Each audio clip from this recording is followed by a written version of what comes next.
Friends, இன்றைக்கி நாங்கள் வீடியோவில் என்ன பார்க்க போகிறோம்னா பெஸ்ட்டான இன்டோர் பிளான் பற்றி தான் பார்க்க போகிறோம்.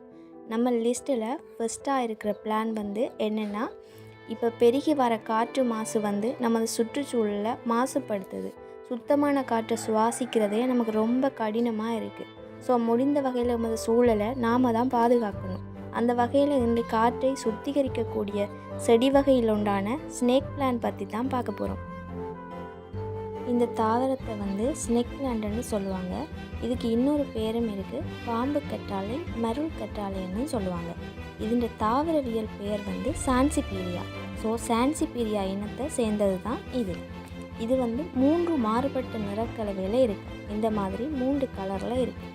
இதோட ஷேப் பார்த்திங்கன்னா பாம்பு அதோட தலையை விரித்த மாதிரி ஒரு ஷேப்பில் இருக்கும். இதோட லீஃப் ஒவ்வொன்றும் செம்ம திக்காக இருக்கும், பார்க்கவும் அவ்வளோ அழகாக இருக்கும். ஸோ மாசடைந்த காற்றை சுத்திகரிக்கும். இது நாசாவால் அடையாளம் காணப்பட்ட சிறந்த காற்று சுத்திகரிப்பு தாவரம் என்றும் சொல்லப்படுது.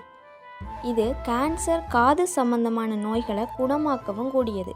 ஸோ இது அழகு தாவரம் மட்டுமல்ல, மூலிகை தாவரமும் கூட. அடுத்ததாக இதோட பெனிஃபிட்ஸ் பற்றி தான் பார்க்க போகிறோம். இது வெளியில் இருந்து வர கெட்ட வாயுவான கார்பனீரொக்சைடு இந்த நச்சு காற்றை அழித்து தூய்மையான ஆக்சிஜனை அதிகமாக கொடுக்கும். அதோட கதிர்வீச்சுக்களையும் எளிதில் உறிஞ்சக்கூடியதுன்னு சொல்லுவாங்க. அதிகளவு பிராண வாயுவையும் உற்பத்தி செய்யும் என்றும் சொல்லப்படுது. இப்போ இதை எப்படி மெயின்டைன் பண்ணலாம்னு பார்ப்போம். இதை ரொம்பவுமே ஈஸியாக பராமரிக்கலாங்க. சம்மர்லேயும் சரி, விண்டர்லேயும் சரி, எந்த ஒரு காலநிலையிலையும் பெஸ்ட்டாக மெயின்டைன் பண்ணக்கூடியதுங்க இது. இதுக்கு அதிகமாக தண்ணி விடணும்னு இல்லை. குறைந்தளவு தண்ணீரும் குறைவான சூரிய ஒளியும் கிடைச்சா அது பாட்டுக்கு ஜம்முன்னு நிற்கும். இதன் வேர் தண்ணீரை சேமித்து வைக்கக்கூடியது. நீங்கள் ரொம்ப நாள் தண்ணி விடணுன்னா கூட இது டெத் ஆகாது. ஸோ ஒரு 15 நாளுக்கு ஒருக்கா தண்ணி விட்டாலே இதுக்கு காரணம்.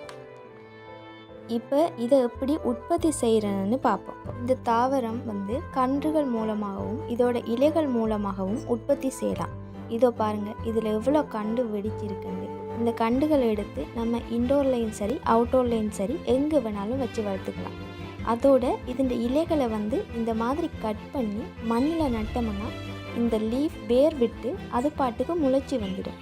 இதோட இன்னொரு முறை இதோட இலையை கட் பண்ணி இந்த மாதிரி ஜாடியில் தண்ணியை விட்டு அந்த இலையை இந்த மாதிரி கட் பண்ணி மேலே ஒரு அடையாளம் ஒன்று போட்டுருங்க. அப்போ தான் நீங்கள் மேல் பக்கம் கீழ்ப்பக்கம் பார்த்து இதை நீங்கள் மேல் பக்கத்தை வச்சிங்கன்னா அது தலைக்காது. ஸோ கீழ்ப்பக்கத்தை தான் வைக்கணும். அதனால் நீங்கள் இப்படி ஒரு அடையாளம் போட்டிங்கன்னா உங்களுக்கு கன்ஃபியூஸ் ஆகாது. ஸோ அப்படி ஒரு அடையாளம் போட்டுட்டு இந்த இலையை தண்ணிக்குள்ளே வச்சுருங்க.